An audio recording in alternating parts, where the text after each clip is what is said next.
আমি উল্কানারী সংগঠনের প্রেসিডেন্ট, আমি একজন যৌনকর্মী, ঠিক আছে। আচ্ছা আচ্ছা, মানে স্পট বানামু, ঠিক আছে।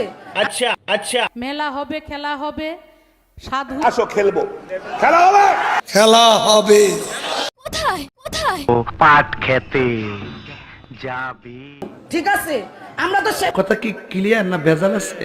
আচ্ছা ঠিক আছে, বেশি এক্সাইটেড হওয়ার দরকার নেই। আমরা এখন একটু বাউল গান শুনে বিদায় নিতে চাই। আরেকটা গাবো, অবশ্যই গাবো, কি বলেন? আপনি বলেছেন গান শুনবেন আর আমি গান গাবো না, তা তো হইতেই পারে না। আচ্ছা, সবার আগে চিন্তা করলো শেখ হাসিনার সরকার, যাতায়াতের প্রয়োজনে বাংলাদেশের উন্নয়নে পদ্মা সেতু দরকার। গানই না আর মনে কয় যে সমিলের ভিতরে কে জানি গাছ হামড়াইছে, গাছ পাতা। আজকের ঘটনা কি? সুন্নাতে মমতাজ আর তার তো আজকে আমরা দেখবো সুন্নতে মমতাজের হাস্যকর বক্তব্যগুলো, যেগুলো ইন্টারনেটে পুরোপুরি বাইরে। তো চলুন শুরু করা যাক। এই মমতাজ আপাকে বাংলাদেশের মানুষ সবাই কিন্তু শিল্পী হিসেবে চিনে। তিনি কিন্তু একজন মহিলা ডাক্তার। আচ্ছা, আমি আল্ট্রাসাউন্ড করে যেমন মহিলাকে বোঝা যায়, ছেলে হইব না মেয়ে হইব, পেটে বাচ্চা থাকলে বোঝা যায় না। জি বুঝতে পেরেছি। এই যত জায়গাতে ঘুরতেছি আমার দল্লা এসে মনে হইতেছে টপাটপ টপাটপ টপাট।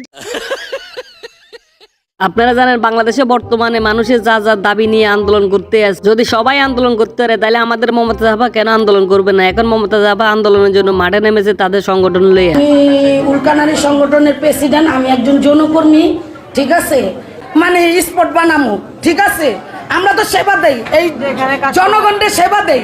আমাদের মমতাজ আফার এই সংগঠনের প্রথম কাস্টমার ছিলেন তারেক সিদ্দিক। তো কাদের সিদ্দিক মমতাজ আফাকে কত করে রেট দিতেন তা আমরা একটু শুনে আসি। মমতাজকে আমি দিছিলাম 1000 টাকা, আর বোধহয় 3 জন না 4 জন 200-300 করে চিরতরে টাকা দিয়েছিল। কাম সেরা ফেলাইছেন ভাই, আপনি কাম সেরা ফেলাইছেন। এভাবে প্রকাশ্যে কেউ কে এসব কথা বলে? মমতাজ আফার এই সংগঠনের সাথে কাজ করতেন আমাদের কাবিলা ভাই। এখন সময়ের সাথে সাথে কাবিলা ভাই ফুল ডিল হইল। তুই তো ছিলি 2 টাকা দামের মাইয়া, অপজনের লাগে রাইট কাটাইছো, কয়টা বিয়া করছো, এই একটা হিসাবই না। সঠিক বলেছেন। কাবিলা ভাই সবার কথা আমি বাদে দিলাম, ওই কাদের সিদ্দিক দিয়ে টাকা দিল, এটার কোনো প্রমাণ আছে? আপনি কি এটা দেখছিলেন কোনো সময়? ওই সাক্ষী আছে যে বেটাটা আগেতে এই বেটার লাগে রাইট কাটাইছে। ওরা কেন? তো মমতাজ আপা, আপনি এগুলা শোনার পরে মানুষ যে আপনাকে এগুলা বলে, আপনার কি রাত্রে ঘুম হয়নি? ঘুমাইতে পারি না এখন। আরে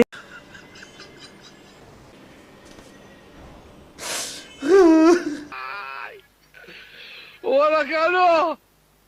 এই মমতাজ আপাকে বাংলাদেশের মানুষ সারা জীবন মনে রাখবো। যতবার বাংলাদেশে কারণ যাইবো এতবারে মমতাজ আপার কথা মানুষ মনে রাখবে। শেখ হাসিনা করবে যে আপনারা ওই যে ফেরিওয়ালারা যেমন ঘুরে আর বলে চুরি বলে রাখবেন নাকি ভাই, এরকম বিদ্যুতের অবস্থা আমাদের হবে, আমাদের ঘুরতে হবে যে বিদ্যুৎ রাখবেন নাকি বিদ্যুৎ। এই মমতাজ আপা শুধু গান লইয়া বসে থাকে না, হ্যাঁ, তিনি একজন কোরআন বিশেষজ্ঞ।